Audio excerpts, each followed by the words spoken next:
नमस्कार फ्रेंड्स, हमारे चैनल सरल ज्ञान में आपका हार्दिक स्वागत है। टैक्स डिपार्टमेंट अभी भी पिछले सालों के रिटर्न की छानबीन करने में जुटा हुआ है और संदेह होने पर टैक्स पेयर्स को नोटिस थमा रहा है।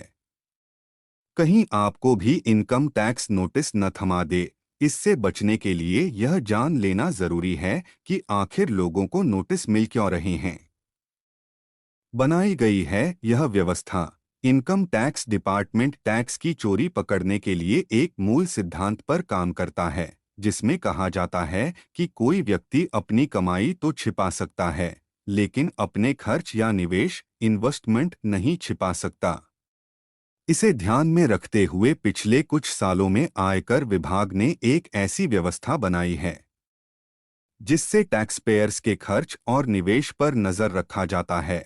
इस व्यवस्था का नाम है स्टेटमेंट ऑफ फाइनेंशियल ट्रांजैक्शन यानी एसएफटी। इसके तहत विभिन्न तरह के लेन देन के लिए अलग अलग सीमा तय की गई है। इस सीमा से ज्यादा का लेन देन होने पर संबंधित इकाई इसकी जानकारी आयकर विभाग को देती है। पैन, मोबाइल नंबर और आधार। पैन, मोबाइल नंबर और आधार से भी वित्तीय लेन देन की जानकारी आयकर विभाग तक पहुंचती है, क्योंकि करीब करीब हर बड़े लेन देन में इनका इस्तेमाल होता है। उदाहरण के लिए, टू व्हीलर छोड़कर कोई और गाड़ी खरीदने या बेचने पर पैन लगता है। इसी तरह बैंक अकाउंट या डीमैट खाता खोलने, क्रेडिट कार्ड अप्लाई करने के लिए पैन की जरूरत है। अगर आपका बैंक जमा, इंश्योरेंस प्रीमियम, म्यूचुअल फंड या बॉन्ड खरीद, रेस्टोरेंट, होटल या फॉरेन ट्रिप का बिल 50,000 रुपये से ज्यादा है तो भी पैन देना होता है।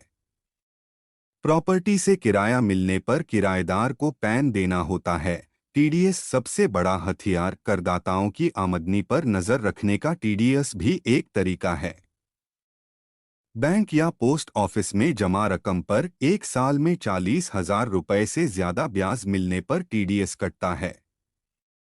इसी प्रकार प्रॉपर्टी खरीदने समेत अन्य मामलों में भी टीडीएस डिडक्ट होता है।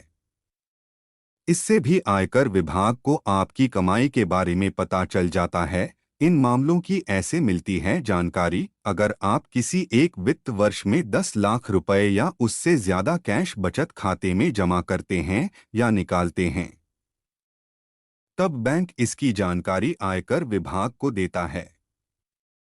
ये लेन देन चाहे एक खाते से हो या उससे ज्यादा खाते से, इसके अलावा कैश देकर 10 लाख रुपए या उससे ज्यादा का डिमांड ड्राफ्ट, डीडी, पे ऑर्डर या बैंकर चेक बनाने की जानकारी भी दी जाती है। करंट अकाउंट यानी चालू खाते में 50 लाख रुपए या इससे ज्यादा कैश जमा करने या निकालने पर आयकर विभाग को जानकारी दी जाती है। एक वित्त वर्ष में 10 लाख या उससे ज्यादा की एफडी की जानकारी भी टैक्स डिपार्टमेंट को दी जाती है। कैश और डिजिटल दोनों मामलों में यह लागू होता है। 1 लाख रुपए या उससे ज्यादा का क्रेडिट कार्ड बिल कैश में या फिर 10 लाख रुपए या उससे ऊपर का बिल किसी भी तरीके से भरने पर इसकी जानकारी आयकर विभाग को दी जाती है।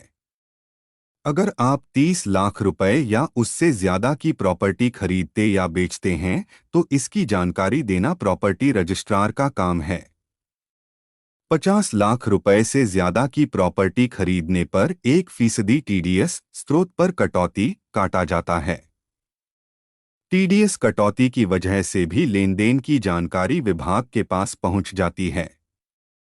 अगर कोई व्यक्ति एक वित्त वर्ष में 10 लाख रुपए या उससे ज्यादा के शेयर, डिबेंचर, बॉन्ड या म्यूचुअल फंड खरीदता है तो इसकी जानकारी आयकर विभाग को देना उस कंपनी या संस्थान की जिम्मेदारी है। किसी वस्तु या सेवा की खरीद के लिए 2 लाख रुपए से ज्यादा का नकद भुगतान करने पर संबंधित विक्रेता को इसकी जानकारी इनकम टैक्स विभाग को देनी होती है।